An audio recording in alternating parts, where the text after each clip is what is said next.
পদূলিমুখত অসমীয়াৰ হেঁপাহৰ ৰঙালী বিহু আৰু এতিয়া প্ৰান্তে প্ৰান্তে বহাগক আদৰাৰ বাবে চলিছে ব্যাপক প্ৰস্তুতি।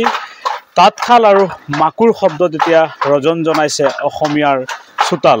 আৰু মই উপস্থিত আছোঁ ওৰাঙৰ নিকটৱৰ্তী চুতীয়াপাৰা গাঁৱত। এই চুতীয়াপাৰা গাঁৱৰ শিপিনীসকলো এতিয়া ব্যস্ত হৈ পৰিছে।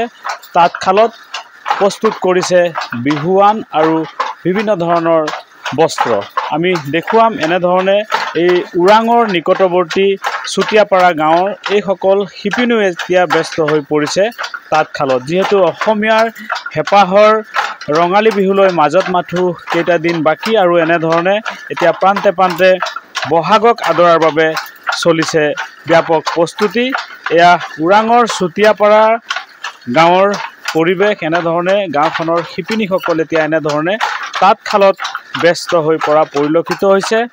তাঁতশাল আৰু মাকুৰ শব্দত এতিয়া ৰজন জনাইছে অসমীয়াৰ চোতাল। মই কথা পাতিম, এগৰাকী আইতা আছে, ব্যস্ত হৈ আছে হয়। কি বনাইছে?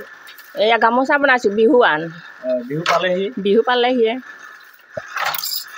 নিশ্চয়কৈ এনেধৰণে তেওঁলোকে বিহুৱান আদি প্ৰস্তুত কৰাত ব্যস্ত হৈ থকা পৰিলক্ষিত হৈছে। দেখুৱাইছোঁ এয়া ওৰাঙৰ নিকটৱৰ্তী চুতীয়াপাৰা গাঁৱৰ পৰিৱেশ। অসমীয়াৰ হেঁপাহৰ ৰঙালী বিহুলৈ মাজত মাথো কেইটা দিন বাকী আৰু প্ৰান্তে প্ৰান্তে ৰঙালীক আদৰাৰ বাবে চলিছে প্ৰস্তুতি। কি ক'ব?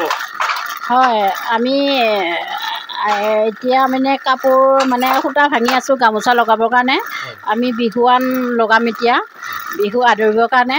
আৰু আমি ডাঙৰক সন্মান জনাব লাগিব, ল'ৰা ছোৱালীসকলক দিব লাগিব। বিহু আদৰিম আমি নতুন বছৰৰ, সেইকাৰণে আমি প্ৰস্তুতি চলাই আছোঁ। বিহু এফাকি হ'ব নেকি? ঘৰৰে মুধতে তাতে বৈ আছিলোঁ,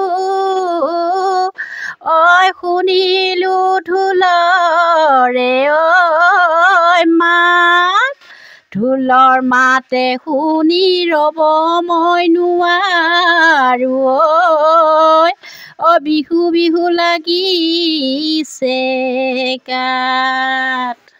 নিশ্চয়কৈ এয়া আছিল ওৰাঙৰ নিকটৱৰ্তী চুতীয়াপাৰা গাঁৱৰ পৰিৱেশ। আৰু এই গাঁওখনৰ শিপিনীসকলো এতিয়া এনেধৰণে তাঁতশালত ব্যস্ত হৈ থকা পৰিলক্ষিত হৈছে। প্ৰস্তুত কৰিছে বহাগৰ বাবে বিহুৱান আদিকে ধৰি বিভিন্ন ধৰণৰ সাজপাৰ আদি। যিহেতু হেঁপাহৰ বহাগ লৈ মাজত মাথো কেইটা দিন বাকী আৰু এনেধৰণে এতিয়া ব্যস্ত হৈ পৰিছে এইসকল শিপিনীও বহাগক আদৰাৰ বাবে চলাইছে এনেধৰণে ব্যাপক প্ৰস্তুতি। আপুনি বিচৰা বাতৰি পাব কেৱল নিউজ 18 এপত।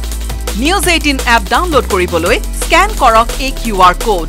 গুগল প্লে ষ্টৰতো পাব এই নিউজ 18 এপ।